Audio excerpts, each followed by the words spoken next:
Local history, local culture, local events, your community. This is the Joe Kelly Show. Hi there, everybody. Welcome to the show. Thanks for joining us. Frank Tomano's our guest. Frank was with us last week. We talked about the pandemics and the diseases that have struck Utica over the years. This week, we're going to be talking about the Battle of Oriskany because the anniversary of the Battle of Oriskany is right around the corner. Frank, welcome. Good to see you. Yep, great to be here, Joe. I can't remember too many dates in history. That was always a very poor subject for me, dates. But I can remember a couple, and one is the Battle of Oriskany. August 6, 1777 Yep. was the famous battle, and it really was a turning point of the Revolution, was it not, Frank? Well, you know, of course, historians say the Battle of Saratoga was the turning point. But the Battle of Oriskany had such an effect on the result of the Battle of Saratoga. It's all got to be, should all be put together. I think the Battle of Oriskany and Saratoga together was the turning point, because Saratoga became the turning point because the British lost there. It was a major battle. They lost. And the American victory convinced the French, well, you know, those American farm boys just might beat the British.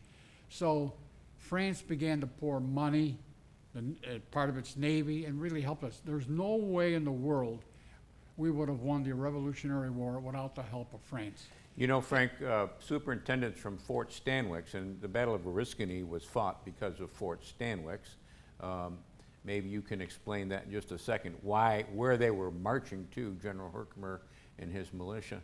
But I've had superintendents and rangers from Fort Stanwix in the chair that you're sitting in over the years. And to every one of them I've said, had it not been for the Battle of Oriskany, we would be carrying British passports today. And none of them have disagreed with me, Frank. Oh yeah, it really was an important battle. Again, how, well, you have to explain, the British had a plan in 1777 to end the revolution. And again, you got to realize that Washington's army, most of them, they were farm boys. They didn't know how to, and they were up against the greatest army in the world, the greatest navy in the world. How in the world was, I always say it's like if today the United States fought Bolivia, you know, Yeah. and Bolivia beat us. Yeah. It's the same type of thing.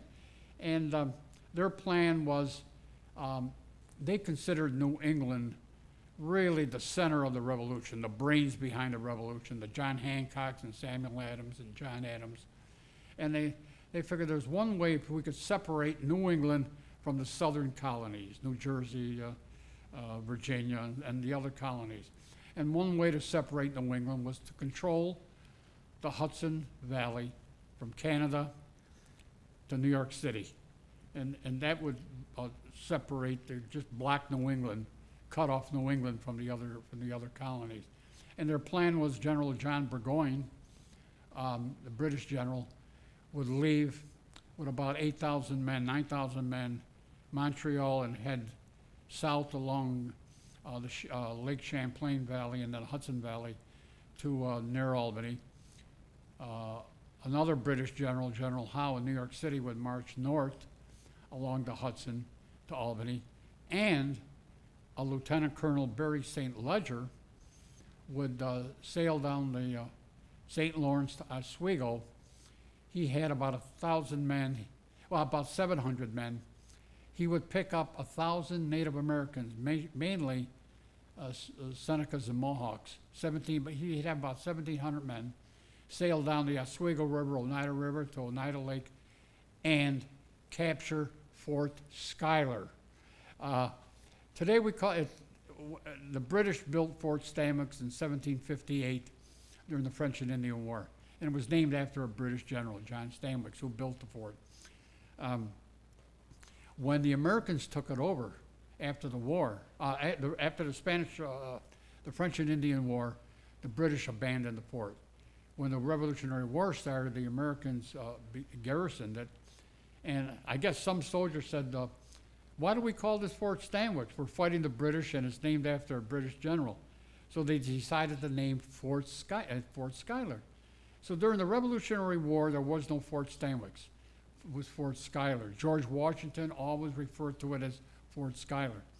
Anyway, St. Ledger would lay siege around the fort and capture it, and then head east along the Mohawk Valley, picking up thousands of loyalists along the way. You got to remember, the Mohawk Valley was half patriot, half loyalist, and joined Burgoyne there with maybe 8,000 men and a large number of Senecas and Mohawks to use as scouts. Of course, word reached the farmers around what is today Herkimer, Tryon County, that the British were that a British force was coming and was going to attack Fort Stanwix and their farms and burn their crops and General Herkimer, who was commander of the Tryon County militia, he got 800 men together. They called all men ages 16 to 60. They formed this army and this militia, mainly to relieve the siege at Fort Stanwix, which had been surrounded by St. Ledger. That was his purpose. Well, as they headed towards Fort Stanwix, they were ambushed at Oriskany, about 6 miles east of Fort Schuyler, and that was the Battle of Oriskany. Let me interrupt you right Yeah. there, and we'll take a break. We'll talk a little bit about the battle itself and how horrific that battle was. Frank Tomato's our guest. We're talking about the Battle of Oriskany. The anniversary is August 6th. Short break. Right back.